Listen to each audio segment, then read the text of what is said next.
인사하시겠습니다. 우리 지체들을 생각하면서 또 가족들이 손을 잡고 인사합시다. 사랑합니다. 축복합니다. 추석 잘 세셨습니까? 오늘 또 예배 자리에 나와서 우리가 주의 발 아래 엎드려서 주의 말씀을 듣습니다. 성령 하나님께서 말씀이 우리에게 들려지게 하시고 깨달아지게 하셔서 우리 모두 말씀이 가르치시는, 말씀이 이끄시는 삶을 살게 되기를 기원드립니다. 우리 요 아래에 아파트 공사를 합니다. 예전에 우리 교회가 있었던 곳이 재개발 지역이 되어서 대우 아파트 공사가 이제 한창 진행되고 있습니다. 예전에 주거지 주차장으로 사용되었던 그 이제 아파트 공사 현장 둘레로 담이 쳐지는 것을 보면서 저 도로가 어떻게 되려나, 다시 주차장이 되려나 궁금했었습니다. 세탁소 갈 일이 있어서 갔다가 이야기가 되었는데, 그 도로변이 약간 언덕이잖아요. 예전에 사택이 있던 그 뒤쪽 하천까지 그 도로변이 차도가 된답니다. 예전에 새벽기도 다니시는 분들이 그 우신아파트 그 위쪽에서 바로 이렇게 다리가 연결되었으면 좋겠다. 그래서 교회 올 때 좀 더 빨리 왔으면 좋겠다. 우리가 오며 가며 기도했는데 이미 다리가 다 완공이 되었습니다. 차가 다니고 사람이 다닐 수 있는 길이 만들어졌습니다. 그래서 이제 이 세탁소에서 그러시는 거예요. 예전에 거기 주차장이 있어서 이 주택가 주민들이 주차장으로 많이 이렇게 활용을 하고 또 사용을 했는데, 이제 저기가 도로가 되니까 주차할 곳이 없어져서 큰일이라는 거예요. 그래서 민원을 넣기는 하는데 달리 도리가 없다는 겁니다. 그래서 그러면서 하는 말이, 목사님 교회 오시는 분들 중에 대우 아파트 이사 오는 분 없습니까? 그래요. 왜 그러세요? 그러니까 아파트 주민은 차량 2대까지 허용이 된답니다. 아파트 단지 안에. 그래서 한 대를 교회에서 쓰고 그렇게 해도 될 거예요. 그래서 이제 그 세탁소에서도 그 방법을 찾는다는 거예요. 아파트 단지 안에 주차장에 한 대를 주차할 수 있는 방법을 찾는답니다. 여러분, 어디든지 주차 문제가 참 고심이 되죠. 주택으로 이사할 때도 주차할 곳이 있는가. 우리가 그냥 가까이 외식을 하고 외출을 하고 할 때도 주차 문제가 상당히 고심이 되고 고려가 됩니다. 작년 말 통계에 따르면 우리나라의 자동차 등록 대수가, 차가 몇 대냐? 2,300만 대가 넘었어요. 그러니까 국민 2사람당 차 한 대를 가지고 있다. 이제 통계적으로 그런 거예요. 여러분, 우리가 자동차로 어디든지 갑니다. 요즘 해외여행 못 가니까 국내 여행을 많이 다니잖아요. 자동차로 가지 못할 곳이 없습니다. TV에 자동차 광고하는 걸 보면 굉장히 멋있어요. 그죠? 막 언덕도 그냥 오르고 사막도 달리고 못 가는 데가 없어요. 대단합니다. 그런데 그 대단한 힘을 가지고 있는, 어디든지 갈 수 있는 자동차가 딱 한 가지가 없으면 꼼짝을 못 합니다. 그게 뭘까요? 연료입니다. 기름이 있어야 됩니다. 연료가 없으면, 가스가 없으면, 전기가 없으면 아무 소용이 없어요. 고속도로 한가운데서 연료가 없으면 딱 멈춥니다. 사막 한가운데서 언덕에서 꼼짝 못합니다. 그럼 어떻게 합니까? 젖먹던 힘까지 내어서 끌고 올 수 있습니까? 이고 지고 갈 수 있습니까? 아무리 비싸고 아무리 엔진이 좋고 그래서 힘이 있고 성능이 좋고 그래도 연료가 떨어지면 아무것도 아닌 것이 되어집니다. 우리가 지난 몇 주간 하나님의 전신갑주에 대해서 배웠습니다. 우리의 눈에는 보이지 아니하지만 우리의 삶을 지배하는 영적 전쟁에서 우리가 승리하는 삶을 살아가려면 반드시 영적인 무기가 필요한데, 너무나 감사하게도 하나님께서 우리에게 그 무기를, 진리의 허리띠를, 의의 호심경을, 평안의 복음이 준비한 신을, 믿음의 방패를, 구원의 투구를, 그리고 성령의 검을 허락하셨습니다. 이것들은 대단히 능력 있는, 무엇과도 견줄 수 있는 강력한 무기입니다. 마귀의 간계를 물리칠 수 있는 능력이 이 안에 다 들어있습니다. 그러나 연료 없는 자동차는 아무리 최신식 디자인, 아무리 값비싸고 아무리 힘있고 아무리 좋아도 소용이 없는 것처럼 하나님께서 우리에게 주신 이 무기들, 이 하나님의 전신갑주를 자동차의 연료처럼 한 가지가 빠지면 아무런 힘과 능력을 발휘하지 못하게 됩니다. 그 한 가지가 무엇일까요? 본문이 우리에게 뭐라고 말씀하십니까? 예, 그것은 바로 기도입니다. 기도는 자동차의 연료에 비유할 수 있습니다. 바울 사도는 하나님의 전신갑주를 설명하면서 마지막으로 기도를 언급합니다. 우리가 자동차를 살 때, 또 차량을 운행할 때 연료를 떼놓고 생각할 수가 있겠습니까? 이미 차를 살 때부터 연비가 얼마인지를 고려합니다. 차를 운행할 때 연료량이 얼마나 있는지를 확인합니다. 어디 장거리라도 갈라치면 미리 꽉꽉 만땅이라 그러잖아요. 가득 연료를 채워놓고 출발을 합니다.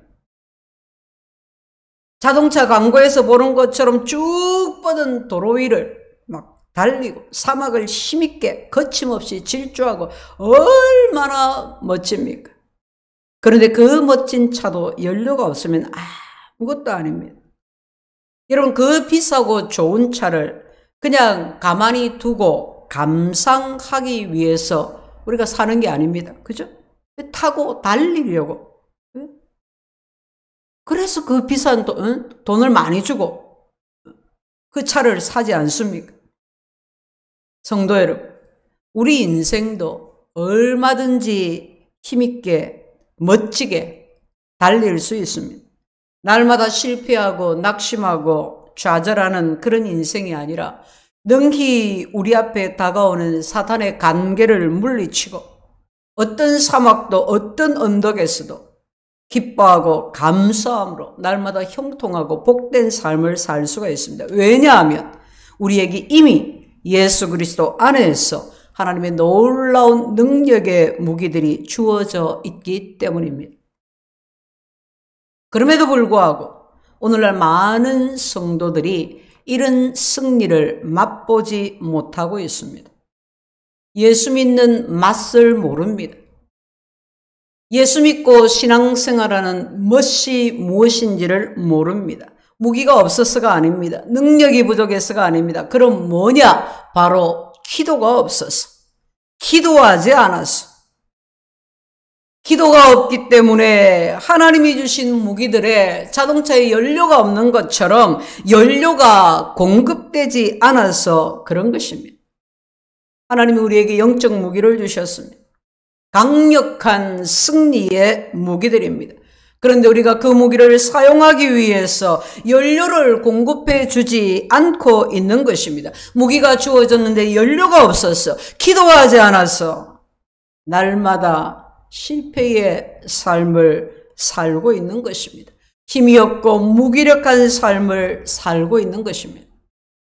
여러분은 어떠신가요? 여러분의 신앙과 여러분의 삶은 어떠신가요? 활기찹니까? 무기력합니까? 힘있고 살맛이 나고 당당한 그런 삶입니까? 아니면 그 반대입니까? 많은 사람이 기도를 말합니다. 또 기도합니다. 그런데 보면 그 기도가 너무나 얄팍한 경우가 많아요. 하나님 우리 가정 축복해 주세요. 하나님 우리 아이들 잘 되게 해주세요. 하나님 우리 사업장을 축복해 주세요. 막 기도해놓고 아참 한 가지 빠졌네요. 우리 집 막둥이 뽀삐도 축복해 주세요. 어느 집에는 복순이도 있을 끼고 일남이도 있을 끼고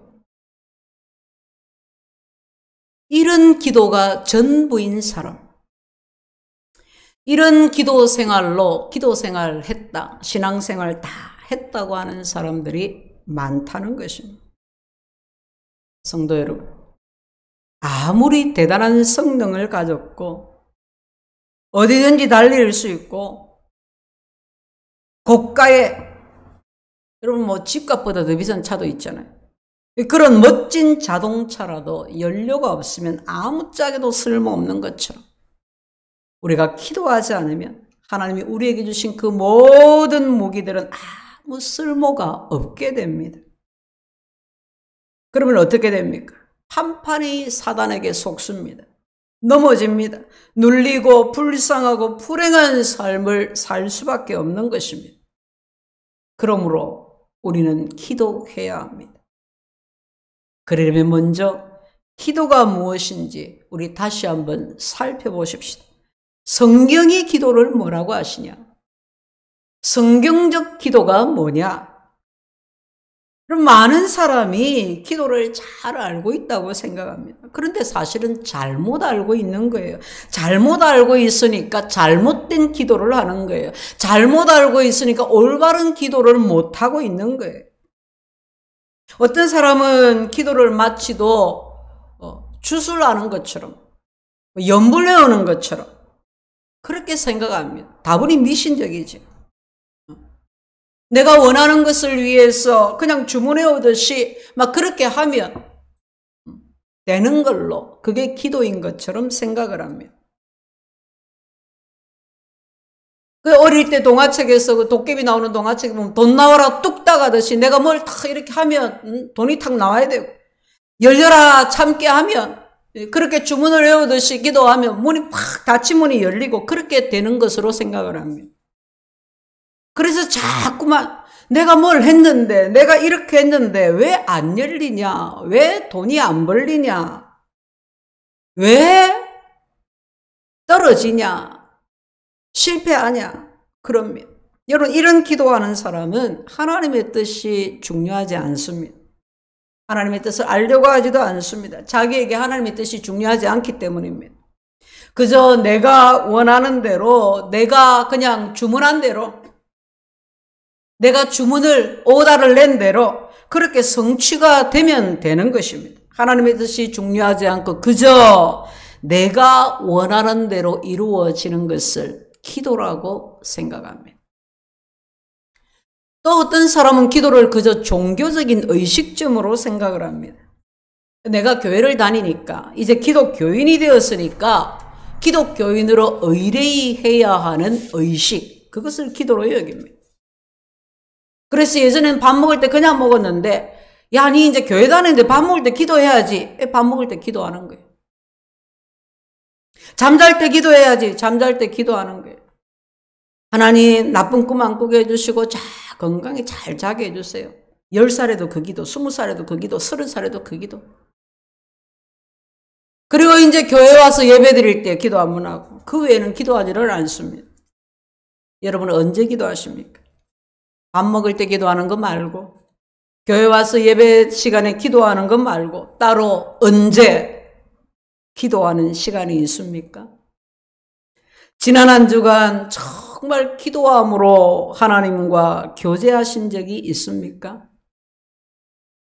그저 내가 이제 교회를 다니니까, 교인은 기도해야 하는 거라고 하니까, 하나님 아버지 하고 기도하라고 하니까 그저 그렇게 구색 맞추는 기도. 여러분, 이런 기도에 능력이 없습니다. 기쁨이 없습니다. 하나님이 정말 내 기도를 들으시는지 확신이 없습니다. 그러니 응답에 대한 기대도 없습니다. 그냥 하는 겁니다. 그냥 기도하는 겁니다. 또 어떤 사람은 기도를 정신 수양하는 것쯤으로 생각하는 사람도 있습니다. 명상을 하는 겁니다. 나는 묵상으로 기도합니다. 명상하는 거예요, 명상. 나 자신과 대화하는 것.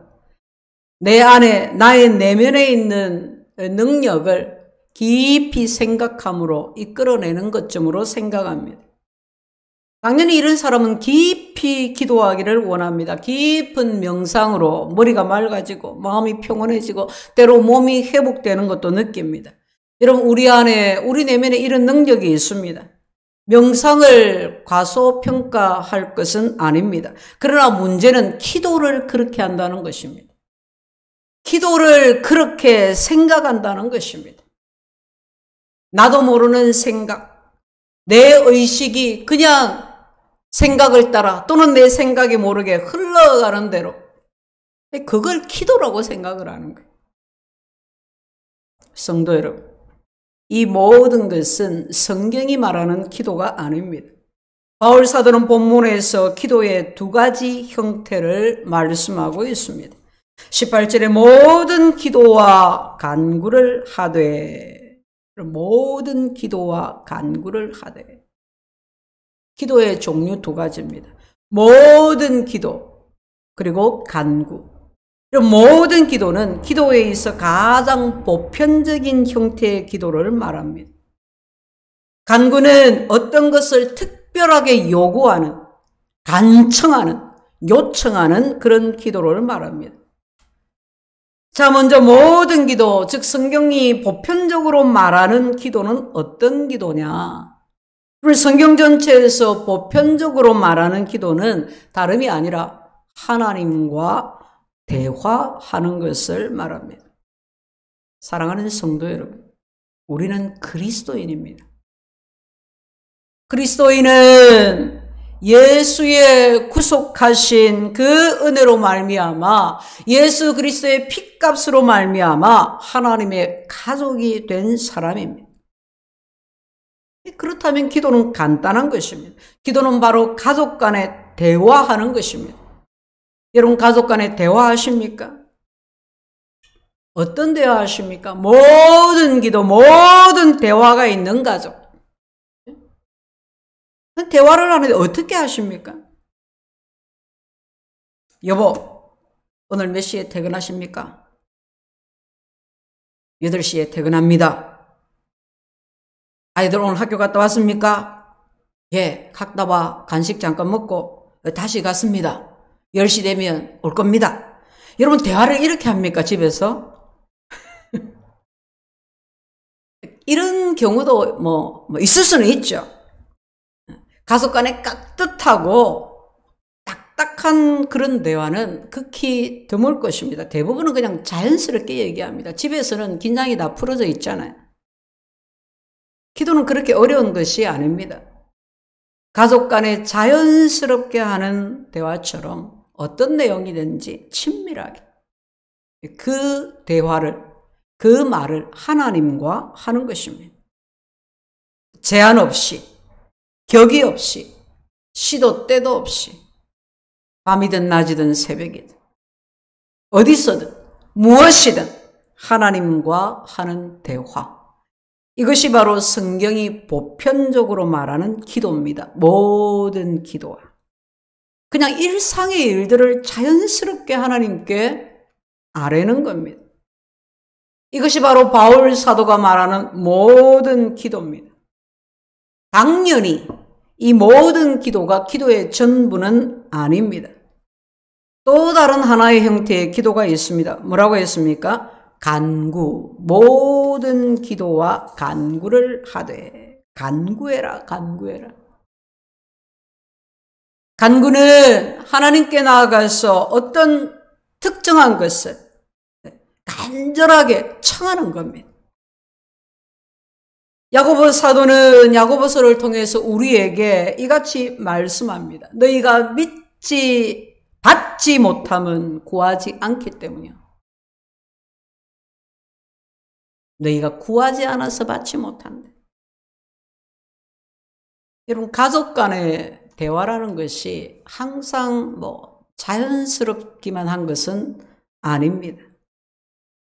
때때로 긴장하고 불편하고 그런 대화도 있습니다. 그죠?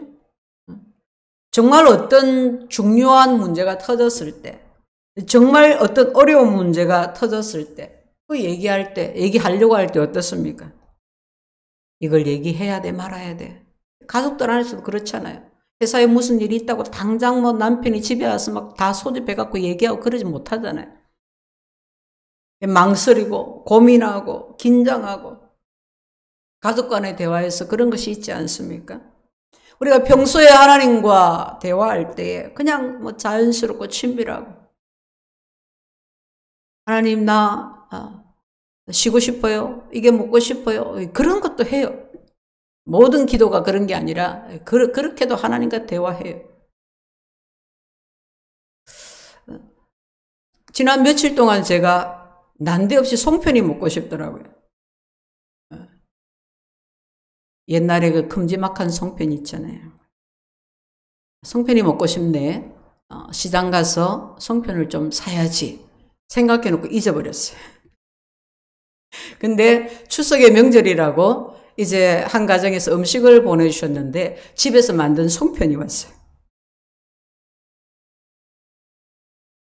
내가 송편이 먹고 싶다, 송편을 사야 되겠다 하고 잊어버렸는데 송편이 왔네요. 감사합니다 하고 전했더니 그 가정에서 그래요.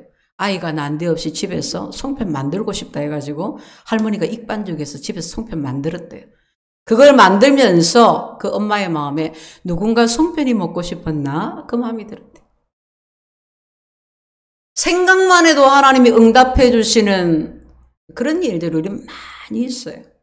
생각만 해도 응답해 주시는 단계에 가려면 모든 기도 생활을 해야 돼요. 그 단계에 들어가려면. 너희가 응답이 없냐? 받지 못하고 있냐? 기도해라. 간구해라. 간구하지 않기 때문에 없다.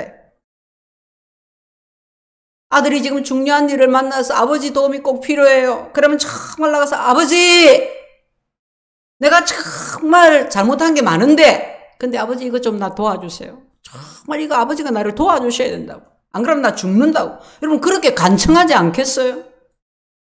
그렇게 간구하라는 것입니다.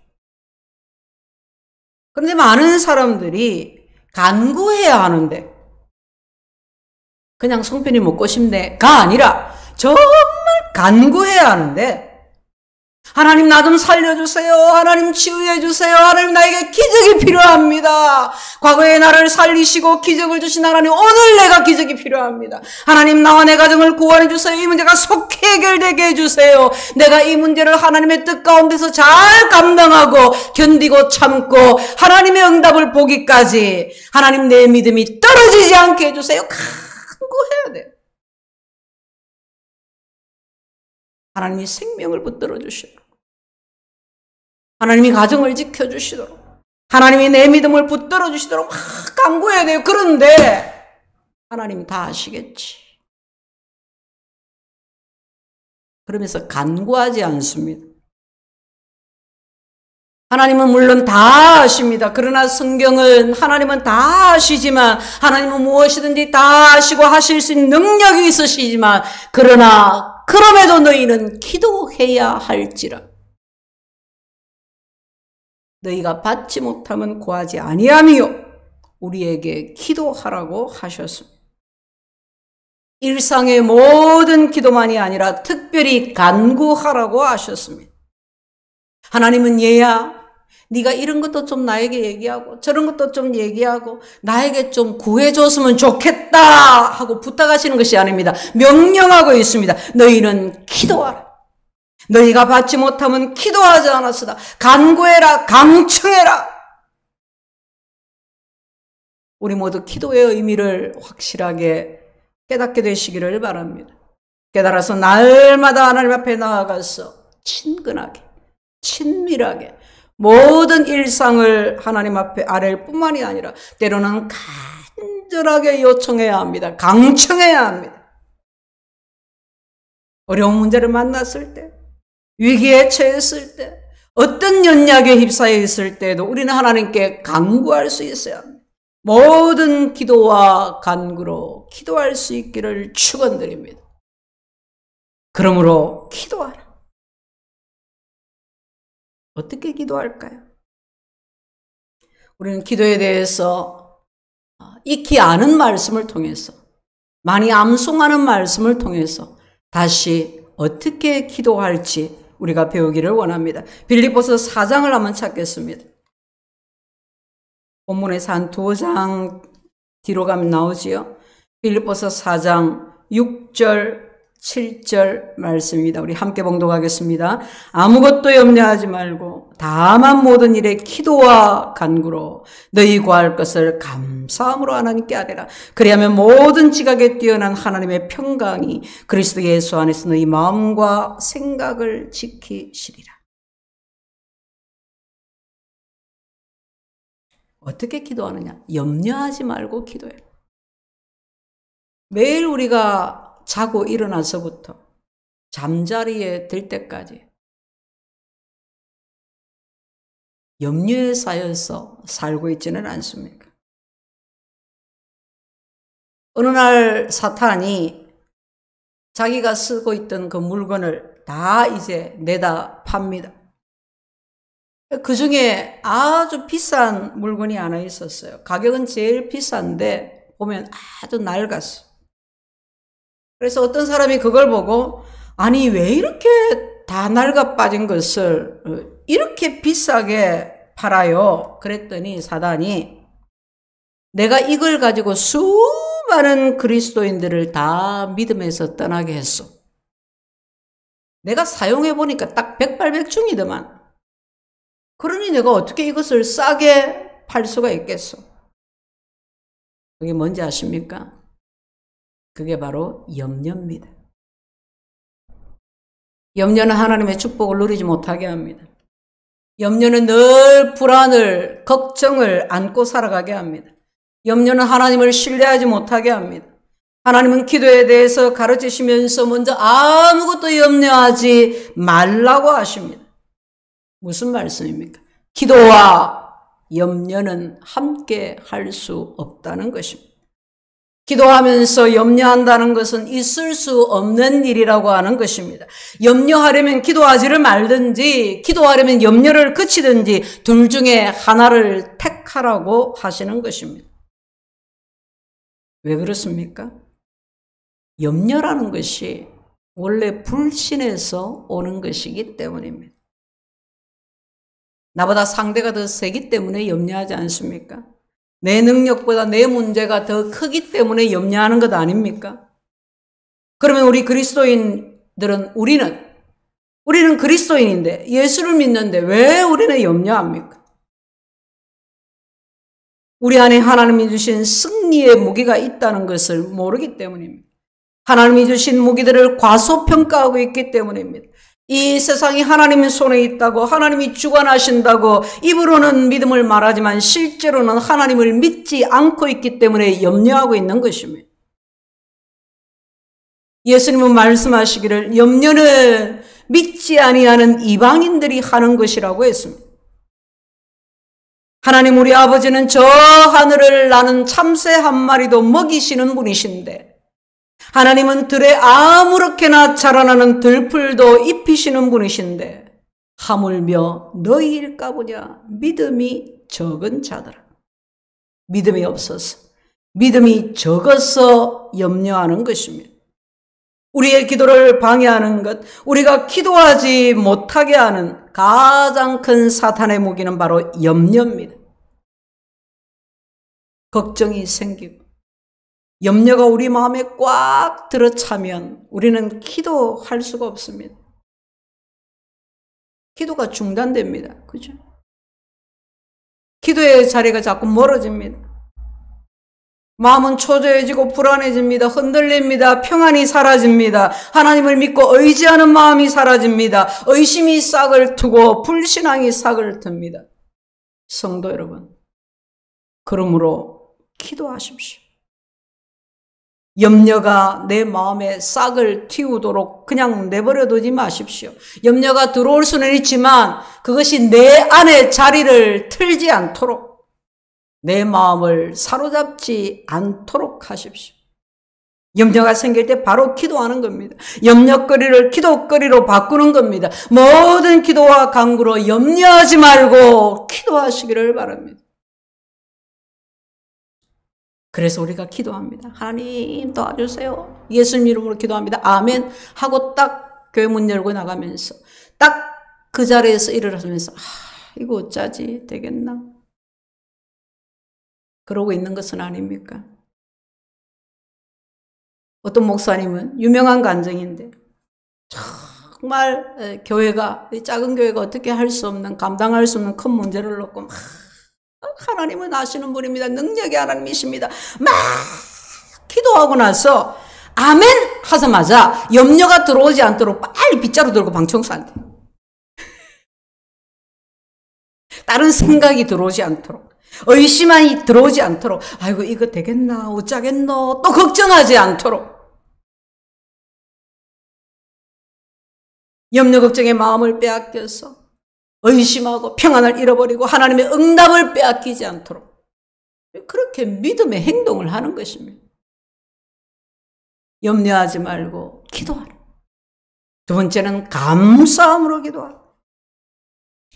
감사함으로 하는 기도는 하나님을 신뢰함으로 할 수 있는 기도입니다. 가족에 관한 것이든 자녀에 관한 것이든 질병이든 물질이든 틀어진 인간관계든 무엇이든 하나님 앞에 가지고 나아가서 감사함으로 기도하십시오. 영혼 구원을 위해서, 직분 감당을 위해서, 사역을 위해서 감사함으로 기도하십시오. 작은 것도 큰 것도 기도하지 못할 것이 없습니다. 감사함으로 기도하십시오. 안 되는 것도 불가능한 것도 실패하는 것도 감사함으로 기도하십시오. 감사는 하나님을 기쁘시게 합니다. 감사는 전적으로 하나님을 믿는 것입니다. 전적으로 하나님을 신뢰하는 것입니다. 감사가 닫힌 문을 열게 합니다. 막힌 길을 내어줍니다. 그러므로 감사함으로 기도하십시오. 그리고 한 가지 더. 기도하고 간구할 때 확신을 가지고 하십시오. 하나님이 응답해 주실 것을 확신하고 기도하는 것입니다. 그리하면 모든 지각에 뛰어나신 하나님의 평강이 그리스도 예수 안에서 너희 마음과 생각을 지키시리라. 모든 지각보다 뛰어나신 하나님의 평강과 능력이 우리에게 임하신다는 것입니다. 우리 마음과 생각을 지켜주시는 것입니다. 우리의 한계를 뛰어넘는 일이 생긴다는 것입니다. 우리의 상식으로는 도저히 이해되지 않는 일이 벌어진다는 것입니다. 할렐루야. 성도 여러분, 기도의 능력을 믿으십니까? 기도는 우리가 보지 못하는 것을 보게 합니다. 우리가 할 수 없는 것을 하게 합니다. 기도하면 우리의 계산으로 측량할 수 없는 일들이 일어납니다. 지금 코로나 대유행으로 교회 사역이, 선교 사역이 그냥 멈춘 것처럼 보이지요. 그러나 여러 선교지에서 우리가 어려운 소식들을 듣지만, 그러나 그 가운데서 하나님이 하시는 일을 같이 듣고 있습니다. 하나님이 여전히 하나님의 일을 멈추지 아니하시고 하나님의 구원을 보이시는 것을 듣고 있습니다. 당장 전도하러 나가지 못한다고 해서, 함께 모여서 예배드리지 못한다고 해서 사역이 멈춘 것처럼 보이지만, 그러나 복음은 멈추지 아니하고 역사하고 있습니다. 각 곳에서 오히려 이 때문에 올바른 믿음을 얻게 됩니다. 믿음이 건강하게 잘 자라고 있다는 소식이 들려옵니다. 교회가 오히려 더욱더 굳건해지고 있다는 소식을 듣습니다. 예배를 더욱 사모하게 되고 힘써 신앙에 정진한다는 소식을 듣습니다. 복음이 들어가지 않은 미전도 종족에게 오늘 또 인터넷으로, 오늘 또 현지인들에 의해서 복음이 전해지고 있다는 소식을 듣습니다. 내가 아무것도 하지 않고 있다고 해서 하나님이 멈추고 계신 것이 아니라는 말입니다. 하나님이 일하고 계십니다. 하나님과 함께 나도 일하는 사람이 되려면 먼저 기도하십시오. 하나님은 어떤 경우에도 구원 사역을 멈추신 적이 없습니다. 그러므로 우리는 기도해야 합니다. 말씀을 맺습니다. 사랑하는 성도 여러분, 그러므로 기도하십시오. 하나님 우리의 모든 기도에 반드시 응답하십니다. 약속하셨습니다. 하나님을 신뢰하십시오. 하나님의 약속의 말씀을 믿으십시오. 하나님의 전신갑주를 취하고 모든 기도와 간구로 능히 승리하는 삶을 살게 되시기를 주의 이름으로 축원드립니다. 아멘. 하나님 감사합니다.